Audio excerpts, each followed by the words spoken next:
Welcome. Hello to an experiment, a new venture, an extension of the Oxblogger media footprint.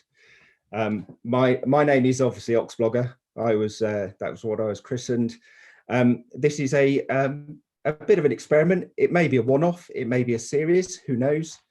I'm with Dan Curtis, who you will recognise from the Ox Files, which were run during one of the lockdowns that we've endured over the last year. Was it just earlier this year?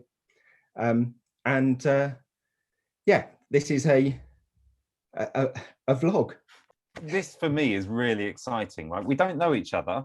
Nope. We've chatted once before, but I've been reading your blog for what seems like 100 years.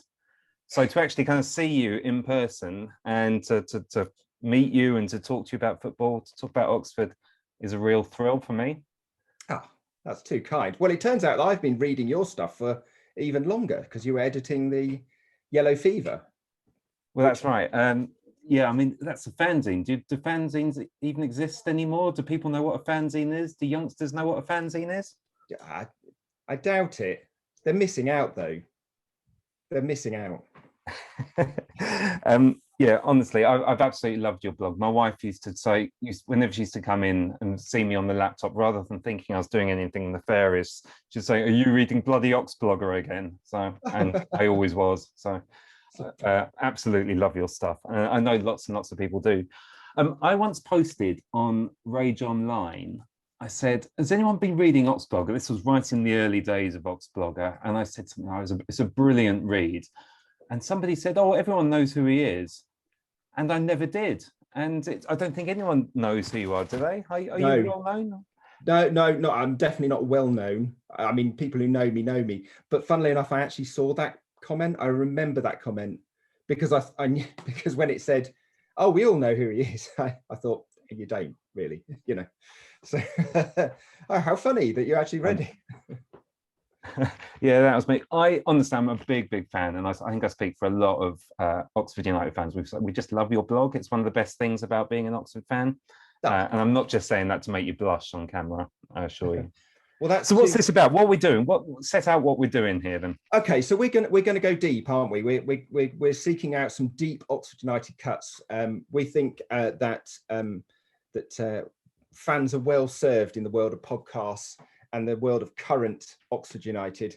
So we decided we were going to go and delve into the archives. And given it's the Euros, I mean, obviously I'm a one-dimensional character, so I don't know anything about the Euros or anything outside of the world of Oxford United. So we decided that we would select two ex-Oxford United 11s.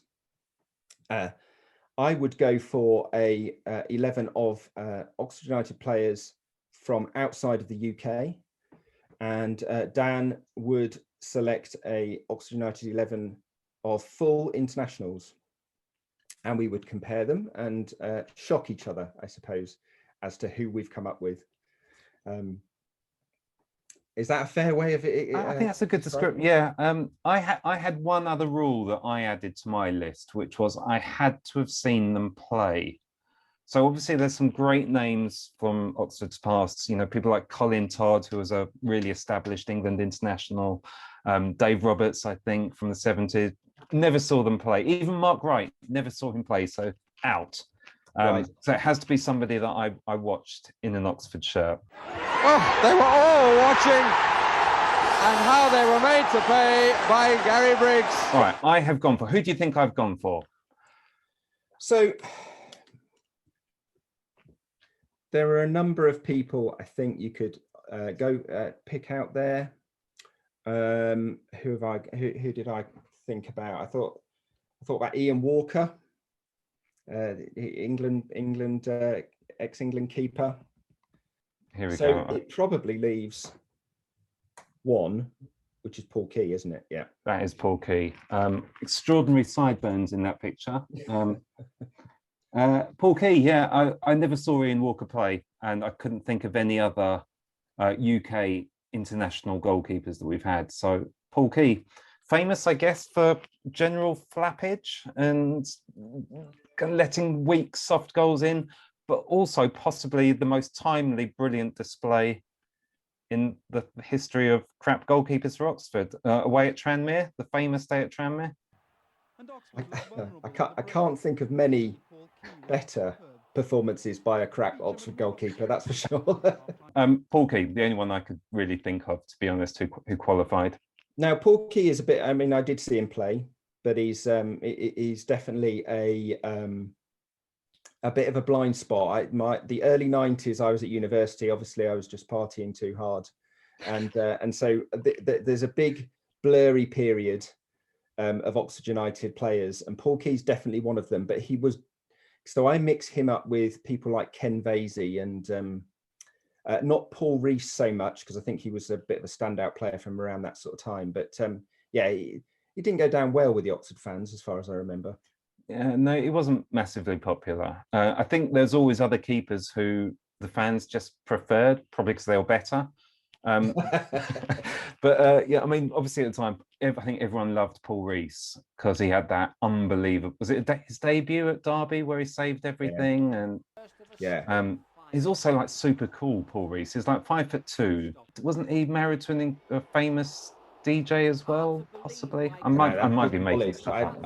I've not come across that. I got pretty stuck on the that Derby game, and it's well worth looking back on that, because even the edited highlights is just him bouncing around, pulling off amazing stave after amazing stave.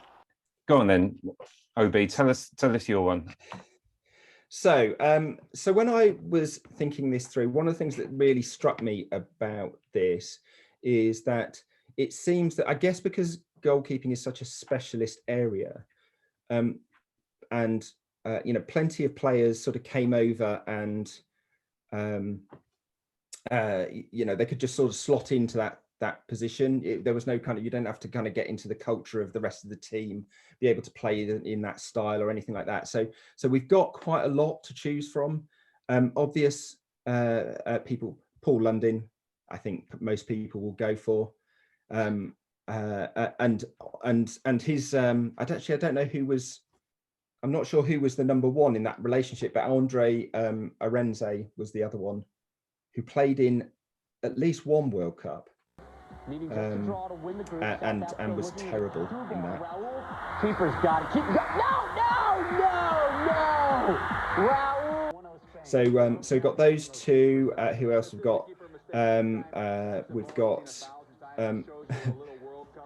Andrea Guatelli. Oh my God, yeah.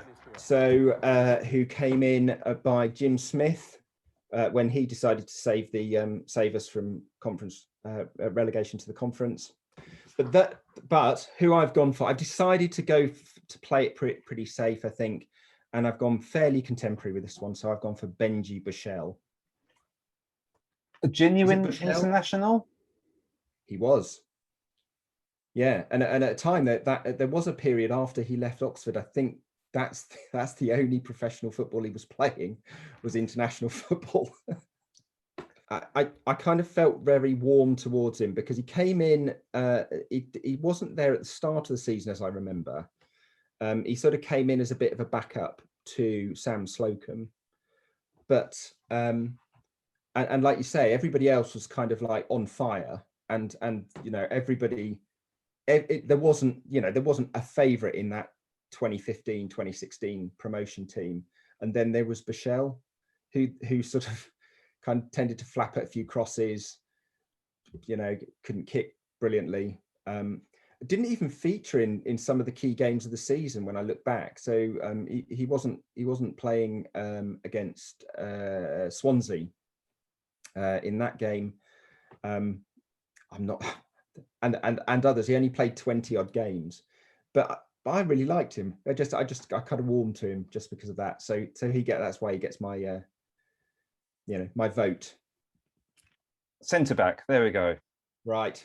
So that is Mark Watson, who there was a period from sort of Matt Elliott, Phil Gilchrist, that sort of era. So the mid 90s, where we just seemed to kind of sign up centre backs, really good quality centre backs Darren Pearce came in, and then it started to sort of, and then we brought in Mark Watson, who was a Canadian international, and just a really good defender. And you could almost track our demise from that 96 height, the heights of 96. You could almost track the demise through the signing of centre backs. So then we got on to Brian Wilstermann, and then we got on to Phil Whelan, and it kind of went downhill from there. But Watson was a class defender.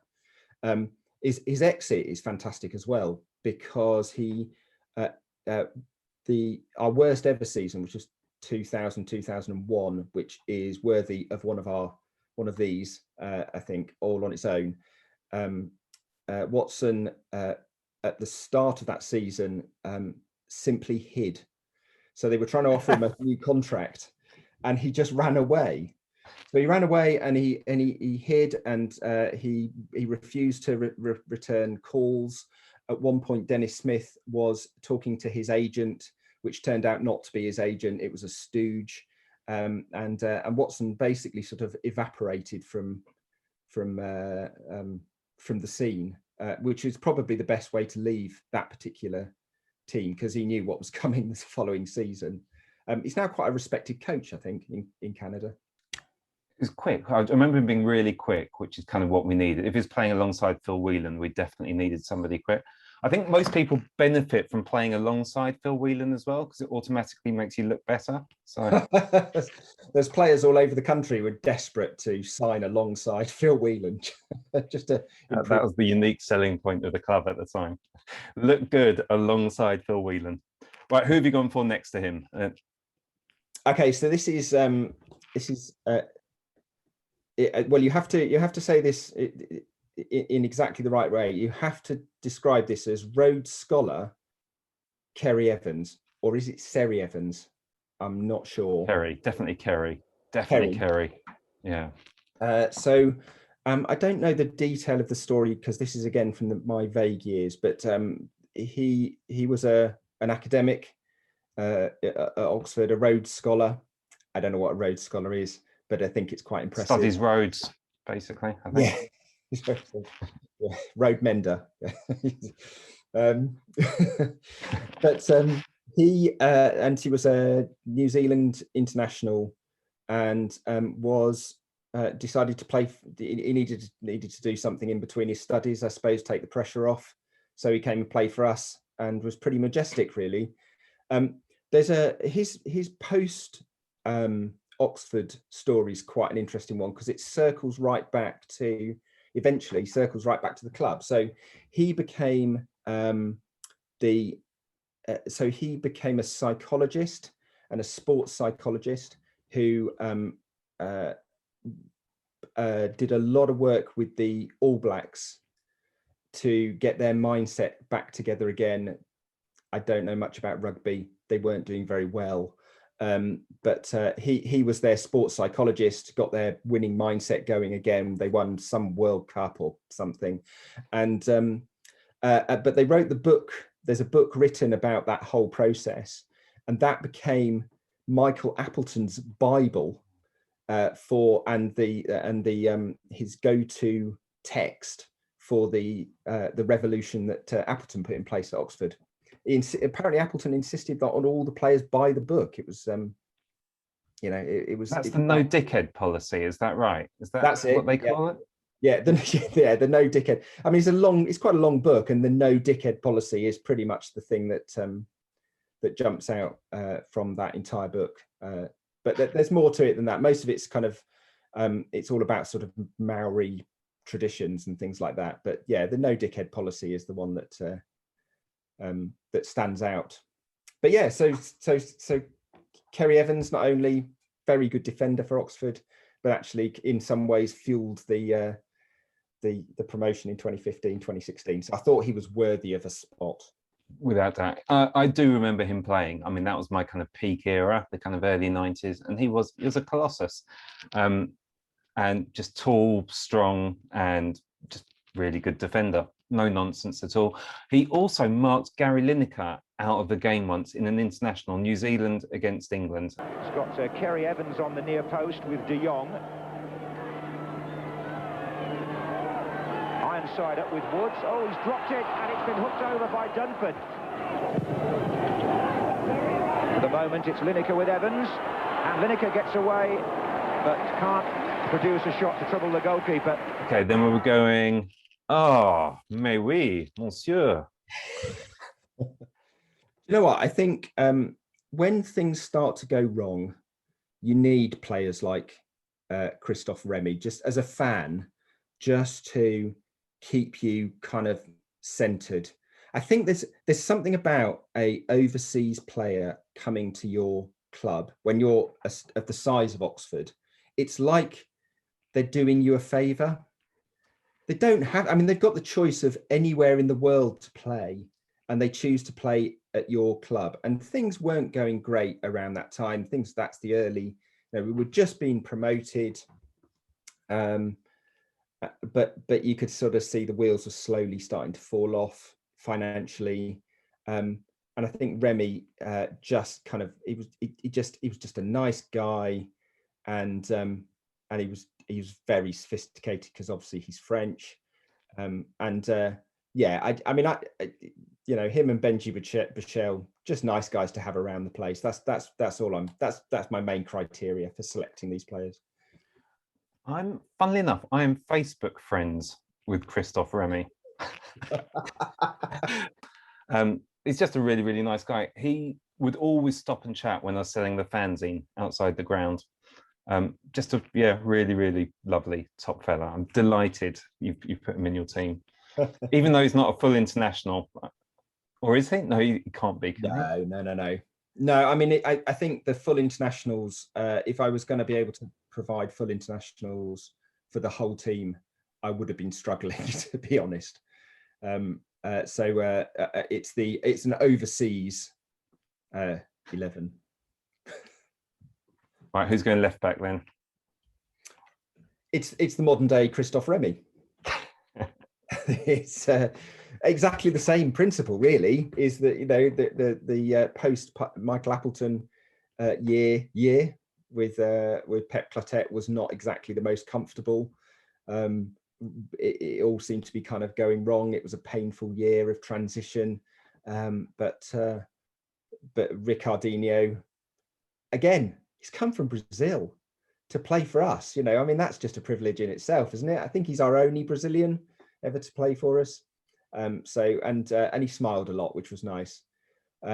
Plus, of course, he was very well known for a spectacular sending off against MK Dons, which he inexplicably scythed one of their players in half for no obvious reason, and got himself a straight red, which may even have been his last game for us, actually. But it was one of those challenges where he was just such a nice guy. You went, well, he's not that type of player, even though he was evidently that type of player. He would happily hack a player down and break his legs, but you know, what a nice guy. Right, so that's my formidable back four. I've got to say, I've gone 4-4-2. Post 1990, every single bloody team, it seemed, tried to do the sweeper system that England kind of fluked their way into in the 1990 World Cup. And obviously, at the heart of our sweeper system was none other than former England international Steve Foster. You wrote an amazing piece about Steve Foster, I noticed in one of your former blogs when I was researching this. Well, so the thing about Steve Foster, the thing I really remember about Steve Foster is he's played 4 different clubs, and where he's played more than 100 games, which is pretty remarkable, really. So Brighton twice in 2 different periods. Portsmouth, which I never knew he played for, and us, of course. Luton as well. Surely he won the cup with Luton, didn't he? Sorry, he did. Yeah. So it's right. Okay. Are you making up facts, Oxblogger? No. No, he played. Hang on. He didn't play 100 games for Oxford. Yeah, I'm just making stuff up here. So more than 100 games for Portsmouth, Brighton twice, and Luton, and he was 5 games off 100 for Oxford. So nearly 700 games he played. It was a funny one. I mean, I think he wasn't a fan's favourite at Oxford, and I certainly think it's definitely kind of nearing the end of his useful life, I think, as a central defender.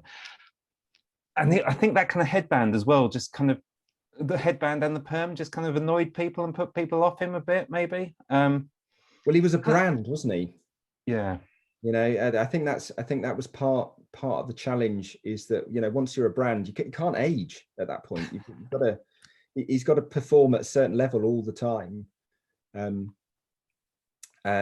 So yeah, I mean, again, this is not my strong area. I've got to say his career, but it wasn't the hottest. He played in the '82 World Cup, though. I think he may be one of the rare Oxford United World Cup players.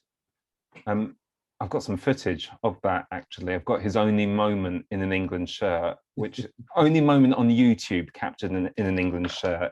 I searched high and low for archive footage of him in the World Cup. Not a great deal on there.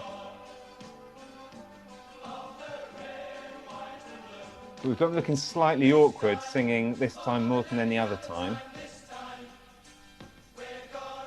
Unlike Keegan's thrown himself into that. Keegan loves it. Right? He absolutely loves a good sing-along, Keegan. And this, I think, is his only actual moment of any use in an England shirt. That was him kicking the ball slightly clear just before the full-time whistle. So that's literally all I could find of him in an England shirt. But that is from the 1982 World Cup. Alongside Steve Foster, who else to go for but the magnificent Andy Melville? Just a really good, solid defender. Haven't got anything funny to say about Andy Melville at all, other than that he was really good.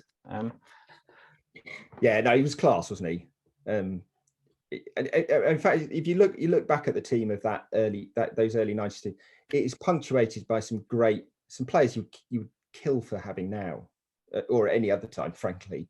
And Melville was definitely he was a class defender. Yeah, it really was. Just solid, good in the air, fast. I mean, we wonder what it'd be worth now, given the money we seem to sell defenders for these days. But I think we sold him for quite good money as well. Didn't we? Like, did he go to Sunderland after us? He did go to Sunderland. Yeah. I'm not sure what the deal was.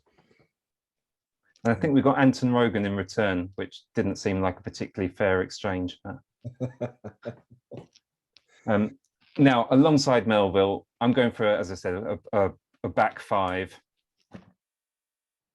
Matt Elliott. I remember being so angry during the '98 World Cup that he didn't make it onto the pitch. I claim Scottishness. I support Scotland at football. And I was absolutely livid. I almost threw away my Scottish passport in disgust at the fact he didn't make it onto the pitch, because without doubt, he is the greatest footballer in the history of football.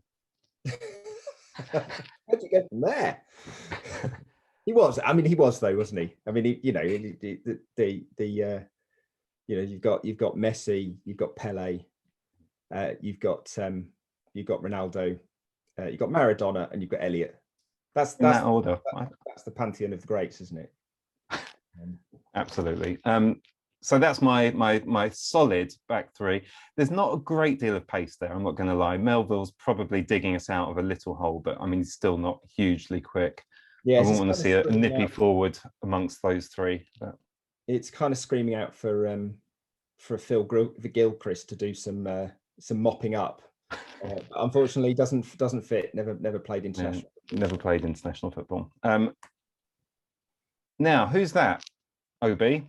So this took me ages to work out who this was, and I've got nothing to say about him. Not because I don't like him. This is David Bardsley, isn't it? This is David Bardsley, who played 2 matches for England pretty soon after we sold him, actually.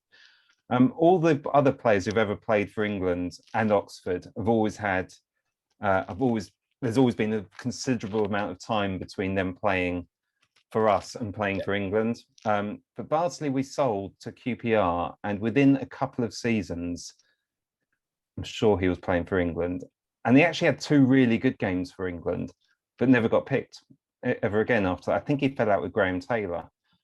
David Bardsley was a brilliant player, like unbelievably brilliant, cultured on the ball, brilliant going forward. He replaced the irreplaceable in David Langen. You know, everyone thought when Langen came to the end of his kind of usefulness, people were like, how are we going to replace him? And Bardsley really did. Like, an unbelievably fantastic player. Yeah.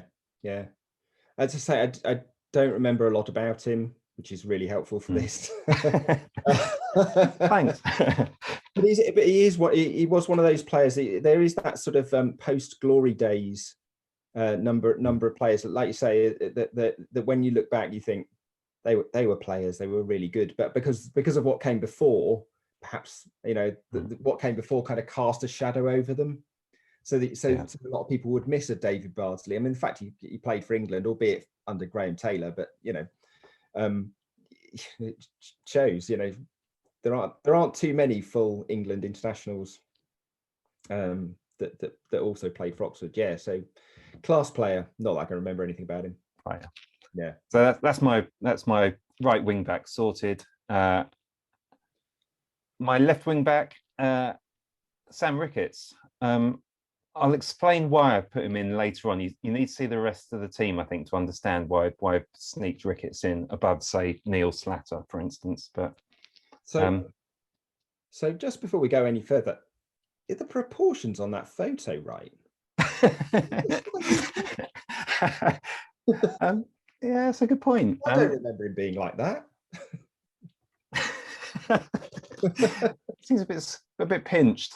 For those listening, to the podcast, I recommend you have a look at this on our new YouTube channel. But yeah, his face does look smaller than his arms there. Is that normal? I don't remember him looking like that. I think, yeah, maybe he did. Maybe, you know, maybe he's just in a really strong wind or something at the time. Yeah. That OB is that's my back five sorted. Come on then, OB, tell me about your magical midfield. Okay, so I had two issues in choosing this midfield. One is the Republic of Ireland issue, which is that all our Republic of Ireland internationals were born in the UK, and it sort of didn't feel quite right to fit them in. So I omitted people like Ray Houghton. And Houghton with the shot, and it's there! So I didn't really know what to make of that midfield. So my first midfielder is right up to date. So Alex Gorin,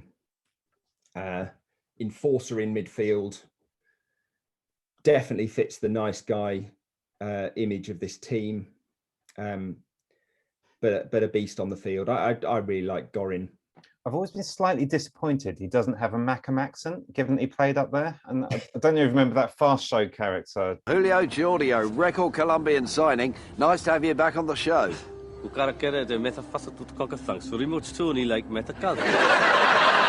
Who's he playing alongside then? Yeah, so this is Ahmed Kashi, who didn't really play with us for very long. But really for one game only, I liked Kashi. I mean, he's another enforcer. So I mean, you don't want to be playing in the middle of midfield against this lot because you know, you're going to get your legs kicked off. But Kashi, my favourite Ahmed Kashi game was away at Walsall. I don't know if you went to it. I know the one you mean, though. It was towards the end of the season. And it sort of signalled a bit of a turnaround for Carl Robinson. But the thing about Kashi is that he started the game, he then got booked, he then got substituted, he then we then scored. He ran onto the pitch as a substitute, not as a substitute, but as, you know, he ran onto the pitch to celebrate, and then he got a second yellow card, so he got sent off. And then at the end of the game, he came back onto the pitch in order to clap the fans. I don't think there's another Oxford player who's been on and off of the same pitch in 90 minutes in all its history. I'm prepared to be challenged on that, but I'm pretty sure that, you know, that's a record. I'm not going to check, but yeah, I totally believe you. It reminds me a bit of the story of Dean Windass, who got sent off 3 times in one game in Aberdeen. I mean, this is almost we're almost talking international football here. Dean Windass playing for Aberdeen. Absolutely. He got sent off 3 times in one game. I think once was a straight red for a foul. Then he basically told the referee where to go. So having been sent off, he got sent off again for telling the referee where to go. And then as he walked off the pitch, he kicked the corner flag out of the ground and got sent off a 3rd time. So he got 3 red cards in one game, which signalled the end of his Aberdeen career, which meant he came to us. So is that how he sort of? So he fell out with Aberdeen at that point, had he? Yeah. That was like the final straw. Clearly, so. So I mean, we're getting distracted here, but I followed Dean Windass quite a lot because I lived in Hull for 3 years, and for 2 of those years, Windass was playing for Hull. He's obviously this unbelievably good player, and then Hull were in such financial ruin at the time. They sold him to Aberdeen. I kind of followed his career because I thought, that would be, what a great player he was. I've seen a really great player there. He went to Aberdeen. It started off brilliantly, was called like Aberdeen's Paul Gascoigne because Gazza was still in the SPL at the time. And then it all started crumbling, started going a bit wrong. And then this triple sending off happened. And then a few months later, he joined us. And I literally couldn't believe it. I thought, this is too good to be true. And of course it was, because he left us 6 months later. I was going to say, because we were broke at the time and then blew £850,000 on him, which seemed insane and turned out to be insane. I think it was 400, but we didn't pay anything until we got the money. Basically, I think that was how it worked. I thought it was more. Oh no, we sold him for 850. We sold him for 850. Yeah. Anyway, we digress. So a magnificently tough tackling midfield there. Yeah. Surely you need a bit of width, though, don't you, in your attacking 4-4-2? Throw them in. So when I started going through this, when I started putting this team together, this was prior to Ryan Williams being actually re-signing for us. So this is not Ryan Williams as he is now. This is Ryan Williams as he was during the Animalates season. Another sort of bright spot in a bleak year, which is another characteristic of this team. And on the other wing. But this is John Paul Pittman. He's the only left winger I could find, basically. And regular readers of the blog will know that I don't know my left from my right particularly. So he might have been a right winger for all I know. I had no idea he was American. I quite liked him as a player. I thought he was okay. I had no idea he was American. Yeah. Did he have an American accent or? I don't know that much. Maybe dig out some footage of him talking. Played Torquay all the way through my career, played against the manager. Had some good battles and some good, scuffles. But yeah, that's all part and parcel of football, Okay, so that's my tough tackling midfield. Who are they up against? Who have you got? We playing with 3 in the midfield, are we? Well, you see, I'm very modern. I'm going for the classic modern 3-4-3 or 5-2-3. not going to lie, because I was sticking to internationals, not just pulling out any old names like some people around here. I was a bit limited, really. So I've gone for an all Northern Ireland midfield. Darren Patterson. I had a bit of, I don't know, I really liked Darren Patterson. I kind of wished he'd been our manager for a bit longer. I certainly wished he'd been our manager when that awful season that we went down. I think he definitely would have kept us up. But he was just a great bloke. He tried his hardest. He wasn't ever brilliant, but he was a right good trier. And I think that would work really well alongside Jim Magilton, who obviously was a great player for us. That's a cracking partnership, isn't it? You've got like you say, you've got that enforcer. Although I'd have put Patterson back in the back 4. I think, talking about taking liberties. I was struggling. I'm not going to lie to you. I was struggling to find any other midfielders, actually, of an international quality. So I had, although I'm guessing from what you're saying that you didn't see him play, Steve Perryman, who played 1 game for England, 700 games for Tottenham, and a handful of games for us around 86 the 1986 season. In fact, might be, if I'm right, he missed out on the Milk Cup final only because he was cup tied. He played the game before and the game after. So Steve Perriman was one. The other one was Chris Maguire, although it might be taking liberties a little bit because he was more of an attacker than midfielder. But Chris Maguire played for Scotland, so I feel deeply embarrassed that I didn't know that. So that's my midfield, because it's obviously a very fluid 3-4-3. I just have the two holding midfielders there, really. Yeah. I mean, Magilton was class, wasn't he? I mean, the goal he scored, I looked at this the other day, the goal he scored against Leeds in the Cup, 94 or something like that, just before he left, actually. It was his last game before he left. His last game, wasn't it? Yeah. A just majestic chip. Just unbelievable to finish like that against that sort of team in that sort of environment. Probably why he ended up going to Southampton.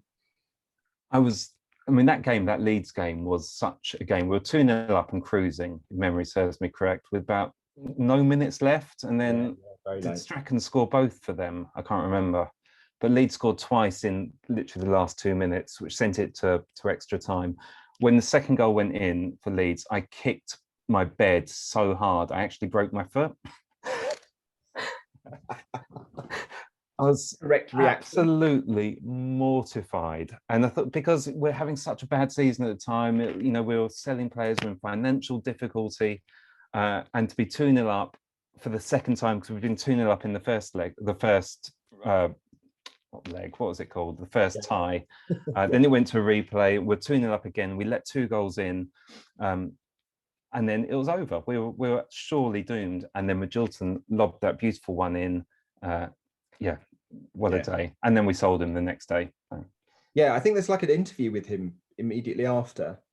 This is one to dig out. There's an interview with him, which is literally in between the game and him disappearing. He's still an Oxford player. And then about, it must have been 12 hours later, he'd gone.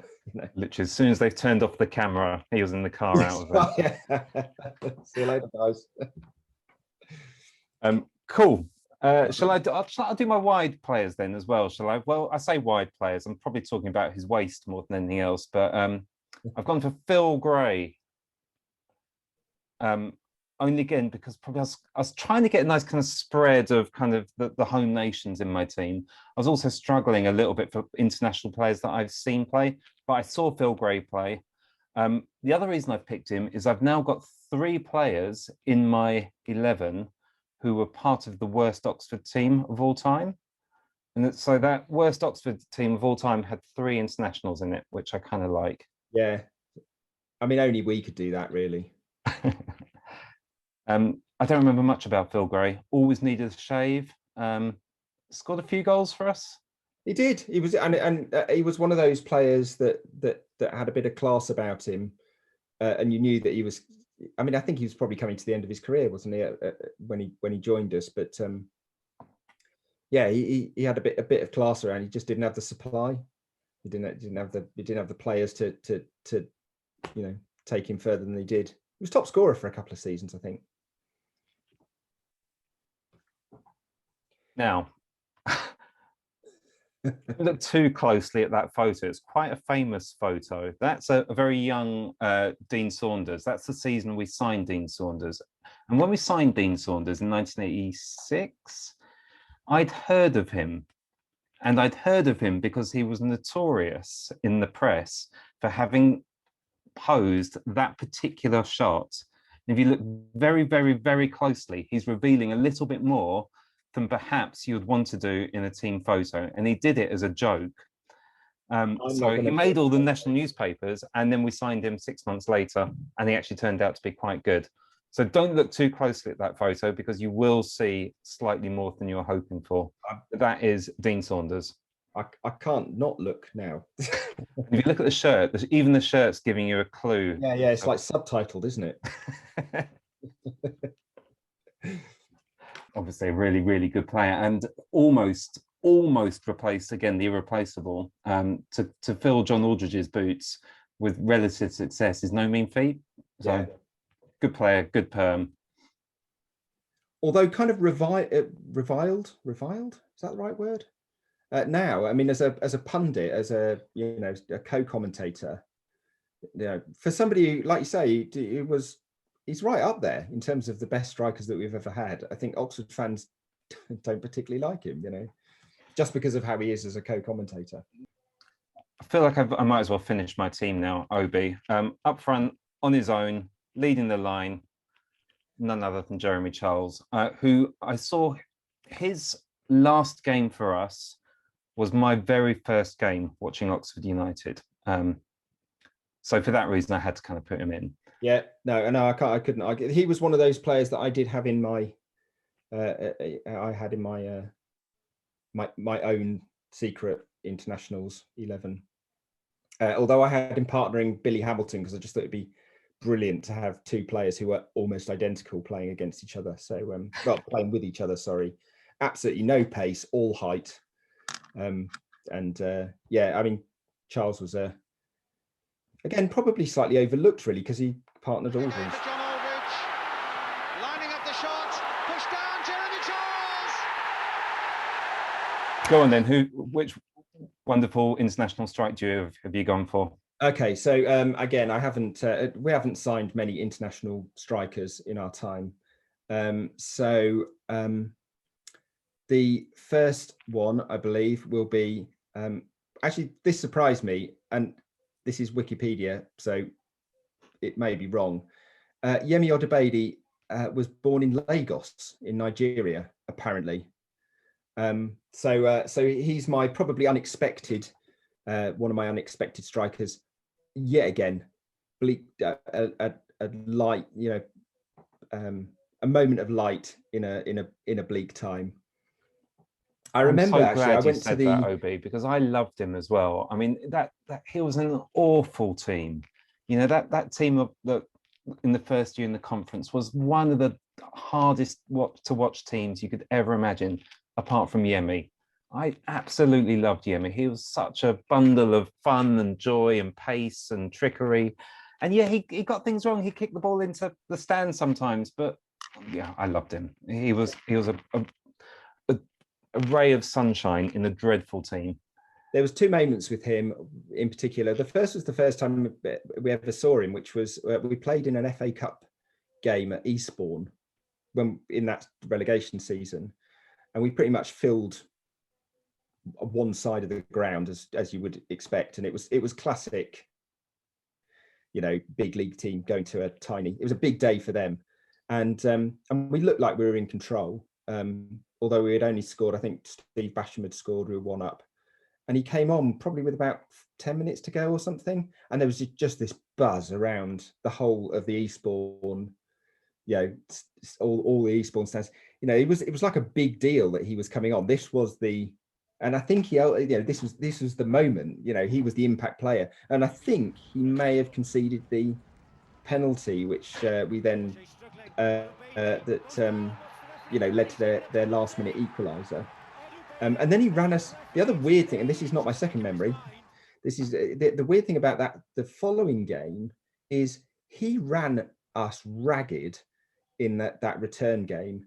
Hit the bar, all sorts of stuff. He absolutely ran us ragged, and we won 3-0. It was the most undeserved thrashing I've ever seen, and as a result, he signed for us. The other moment of just pure joy, actually, and I genuinely remember the feeling of when it happened, was we played Dagenham towards the end of that first season in the conference at Oxford, and it was sort of a title decider. Although by that point, I think we'd pretty much kind of, the wheels had fallen off. Phil Gilchrist's shoulder had fallen off. Who else? Rufus Brevitt's legs had fallen off. All of those players never made it through the whole season. But there was this sort of decider, and I think they went a goal up. And then Odubade came on. Sorry, Yemi came on, and he scored an audacious goal from 40 yards, 45 yards or something. And I just remember watching the ball arcing into the net, and just that sort of just the feeling of joy of it happening. Yeah, no, I mean, he was just fantastic. And even now, people just love him, don't they? So who have you got him alongside? So yeah, look at that. I mean, one of the greats. That's Kristaps Grybis, probably the greatest Lithuanian to ever play for Oxford, I would say. I'm going out on a limb. He's there, certainly up there. I mean, I hope he's Lithuanian. Yeah. I mean, he's in the top 3 or 4, I would say. I mean, how many games did he play? What, 2, maybe? How many times did he touch the ball? Once, maybe. Just what a career. I would love to know. I would love to know how we signed him. What was the thought process? I mean, other than Jim Smith knowing an agent somewhere. Funnily enough, that season, I'm going to save most of the stories for when we do an episode on that season. But that season, I was filming a bit behind the scenes. I did kind of a thing for the BBC website where I basically spent a lot of the season filming behind the scenes. And shortly after we signed him, I had a chat with him. He spoke absolutely no English, but Chris Williams was doing the translations, and literally could tell he did not want to be there at all. Just, yeah, a very, very, very strange thing. I remember saying to Andy Burgess, because I was determined for that team to turn the season around. We started off like an absolute train that season. We're beating everyone. And then the wheels started coming off around November, December time. And was it Stevenage? No, Dagenham overtook us that year, didn't they? Yeah.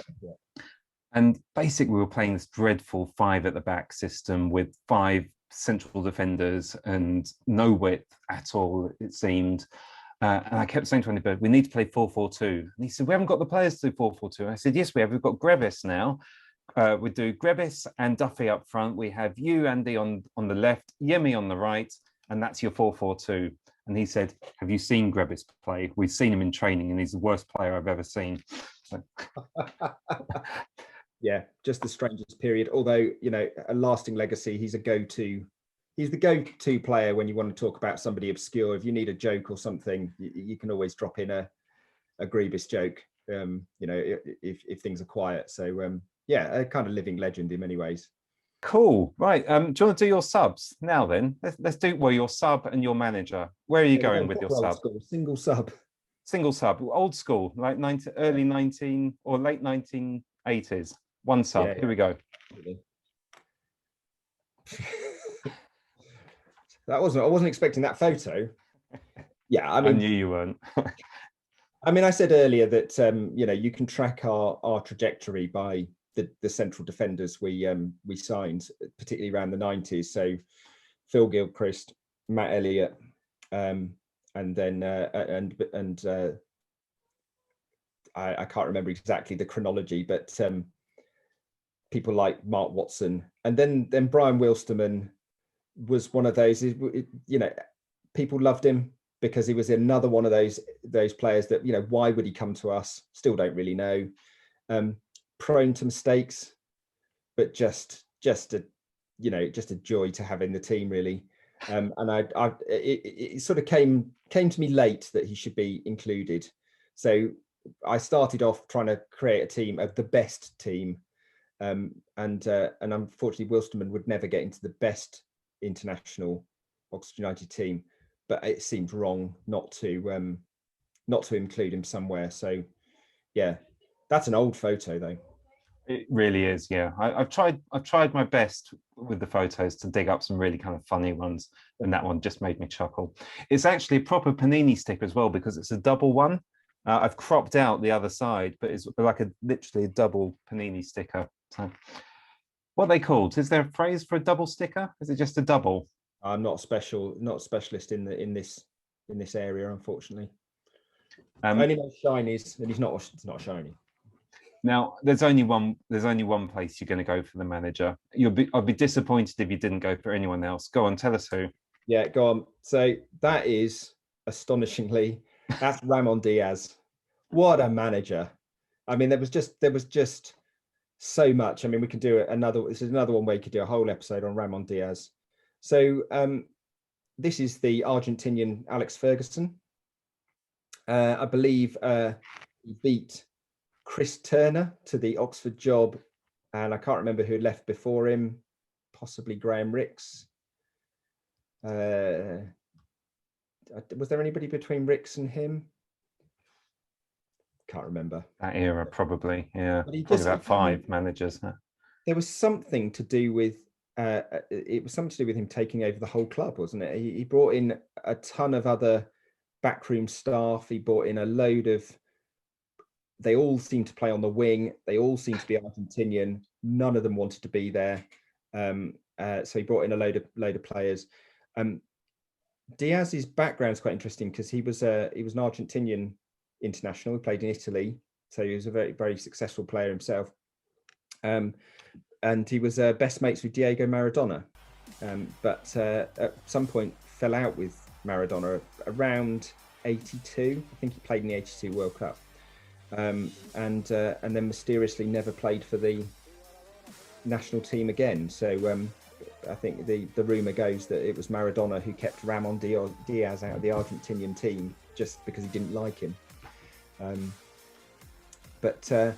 The thing I remember, and other people kind of forget about this, and maybe it didn't even happen, is that I remember at the end of that season that he was manager, I think we were playing Southend. It was the last game of the season, and he try to storm the stadium? Something like that, yeah. He sort of paraded around the ground with, and his entourage trying to get in. For some reason, there'd been some big falling out. He stood down at that point, and then he tried to storm the stadium. I seem to remember fans ignoring the game and just sort of chanting, "Let him in," We could have just paid on the turnstile like everyone else, right? Exactly, yeah. I don't carry cash. Yeah, Ramon Diaz. He did score in 1982. I think he scored a couple of goals. Not even playing opposite Steve Foster, so he must have been quite good. I've got an image of Ramon Diaz and Steve Foster talking about Oxford United, and maybe that's where Ramon Diaz got the idea to come and join. Absolutely, yeah. I can imagine Foster telling him that he wasn't the highlight of his career, but if he was ever around that way in 30 years' time, that maybe you should, look it up. Well, Obi, I have to say that is a brilliant 11, plus a fabulous sub, and I think with that genius manager, I think your team is looking strong. Will it be able to beat my team, though? I haven't quite finished mine. Let me show you my last selections. Now, I've had to break my rule very slightly about only picking players that I've seen play, because my substitute, Scott Gemmell, 1T, I have not seen play for Oxford United, but I just couldn't resist picking him, partly because the name Gemmell is so synonymous with the World Cup. I also love the fact, I found this out today, that Scott, his name, is actually short for Scotland. His real name is Scotland Gemmell, and I absolutely love that fact. That's brilliant. Yeah, I mean, if you had seen him play, that would have been quite something, because wasn't it a substitute appearance at Mansfield or something that and then he enjoyed it so much that he emigrated to New Zealand. He was off to find Kerry Evans.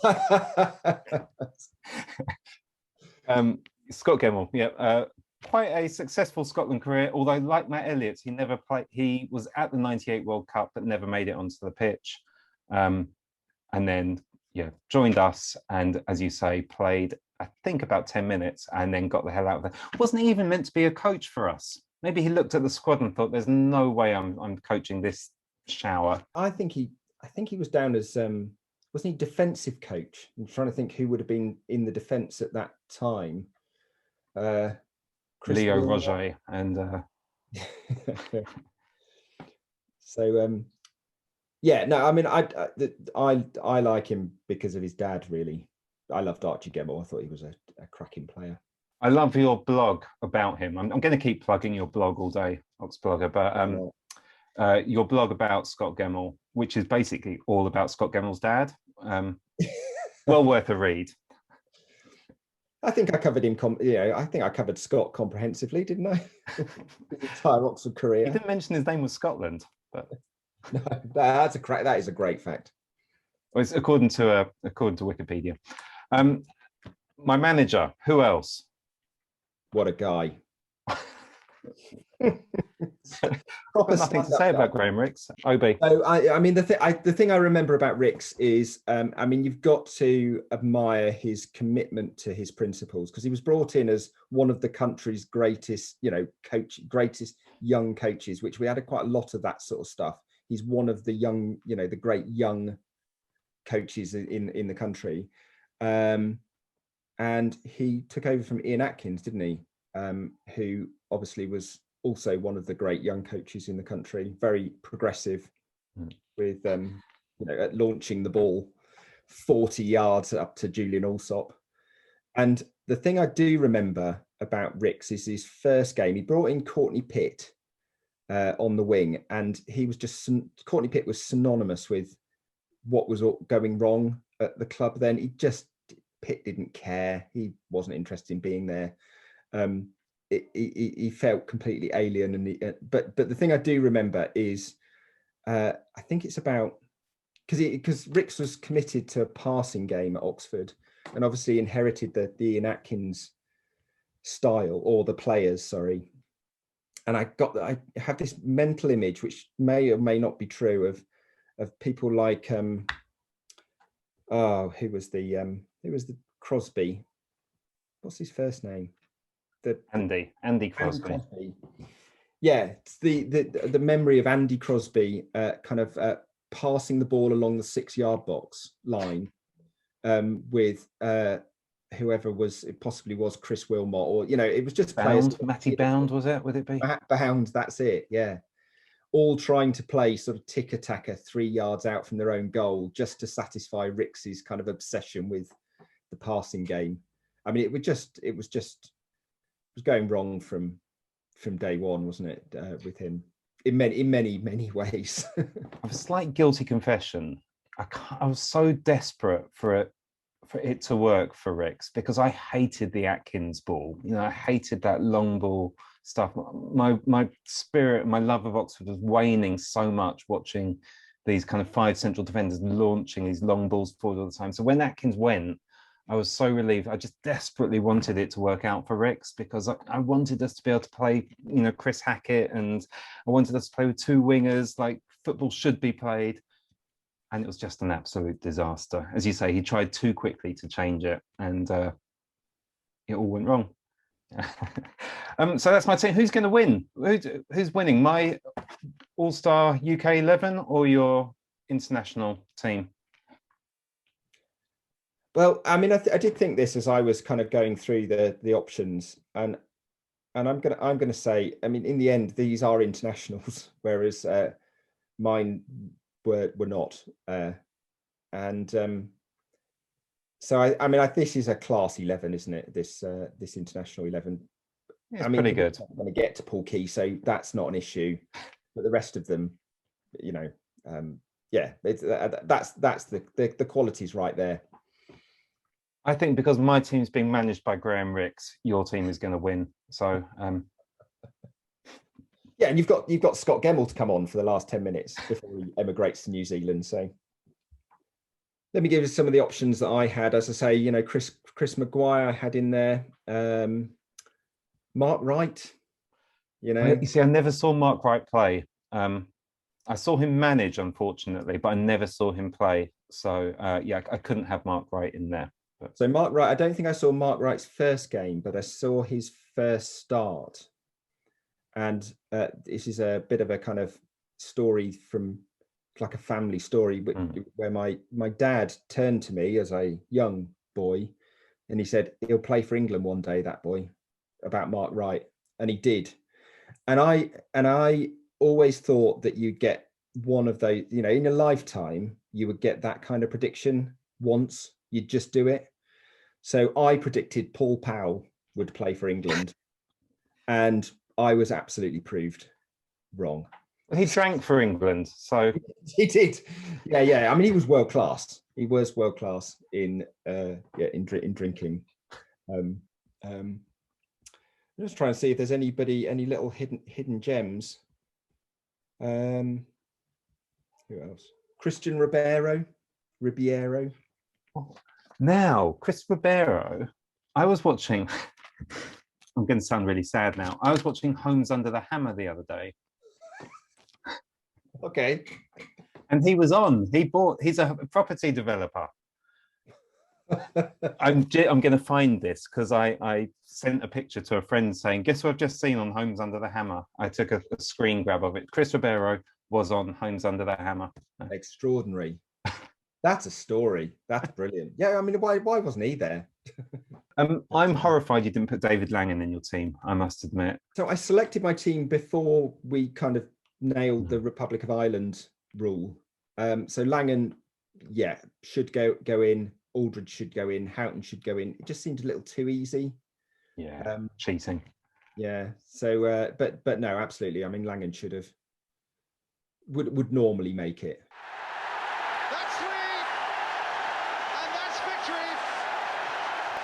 So that's two fantastic teams. But it's not up to us who wins. I'll tweet out a poll for people to decide who their favourite is.